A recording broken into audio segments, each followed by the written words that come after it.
Meditation తర్వాత ఏదో questions వస్తాయి, ఏదో అనుమానాలు వస్తాయి, ఏదో భయాలు వస్తాయి, సహజమే. అవి క్లారిఫికేషన్ ఇస్తే మళ్ళీ మళ్ళీ దారిలోకి వచ్చేస్తారు ఎవరైనా అంతే. నేను ఎన్నోసార్లు మెడిటేషన్ ఆపేసి ఏదో రకమైన భయము అని, ఏదో అంటే ఏదైనా అయిపోద్దా, లేకపోతే ఏంటి ఇంబ్యాలెన్స్ అవుతున్నానా ఏంటనో రకరకాలుగా, నేను ఎక్కువ మెడిటేషన్ చేస్తున్నానా అని కూడా అంటే నాకే అనిపించింది, అంటే ఎవరికైనా అనిపిస్తుండొచ్చండి, సహజమే, హ్యుమానిటీ అది. ఓకే, సో కాకపోతే అలాంటప్పుడు మరి సీనియర్ మాస్టర్స్ దగ్గరికి వెళ్ళి ఒకసారి ఒక మాట మాట్లాడితే క్లారిటీ వచ్చేస్తుంది, వెంటనే వచ్చేస్తుంది. ఒకసారి ఒకతను చాలా, అదొక స్టోరీ గుర్తుంచుకోండి. ఒకతను రోజు మెడిటేషన్ చేసినప్పుడు ఇంట్లో బల్బు పగిలిపోతాం, లైట్లు బల్బు పగిలిపోయేది. అలా చేయగానే ఒక 1 అవర్ చేస్తాడు ఆయన, ఓకే పర్లేదు లైట్లే కదా అనుకునేవాడు. తర్వాత సీనియారిటీ పెరుగుతా 5 ఏళ్ళు 6 ఏళ్ళు మెడిటేషన్ చేస్తుంటే ఇంట్లో అతను మెడిటేషన్ చేసే టైంలో టీవీ ఆన్ ఉంటే టీవీ ఖరాబ్ అయిపోయేది. టీవీ ఖరాబ్ అవడమో, టీవీ ఏదో ఫ్యూజ్ పోవడమో అలాంటివి అవుతుండే అన్నమాట. సో టీవీ పోతుంది, ఫ్రిడ్జ్ పోతుంది, అలా అన్ని కొత్తవి తీసుకొస్తాం, చాలా ఖర్చులు అవుతున్నాయి. 12 సంవత్సరాలు అలా అయిపోయింది అనమాట.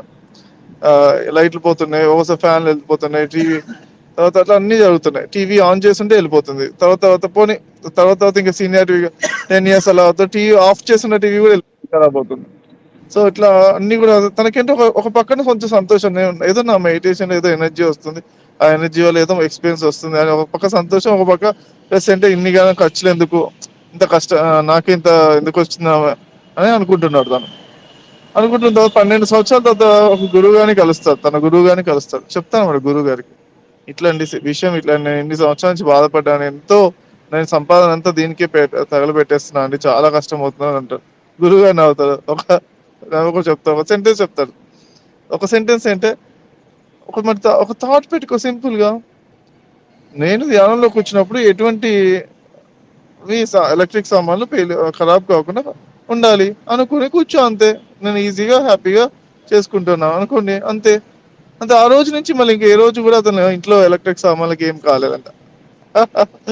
అట్లా ఏదో మనం చిన్న వాటినే పెద్దగా అనుకుంటాం, అవి ఏదో తెలియక అజ్ఞానంతో, అంటే అజ్ఞానం తెలియని ఒక కొంచెం ఏదో రకాలుగా అనుకుంటారు అనమాట. చాలా ఉంటాయి, ఒక్కొక్క సమస్యలు ఉంటాయి, అంటే అనుకుంటారు. ఒకతనంట ఏమనుకున్నా అంటే, అమ్మ బాబాయ్ నేను బాగా డబ్బులు సంపాదిస్తే ఆ డబ్బులన్నీ నేను మోసుకుంటే వెళ్ళాలి, చాలా బరువు అవుతుంది అనుకున్నా అంట.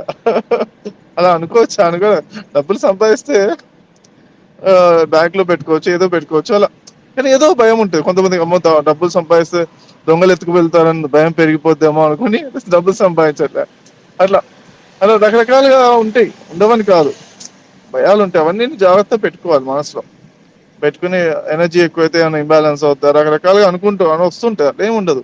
డబ్బులు ఎక్కువైతే ఎవరికైనా ప్రాబ్లం ఉంటుందా?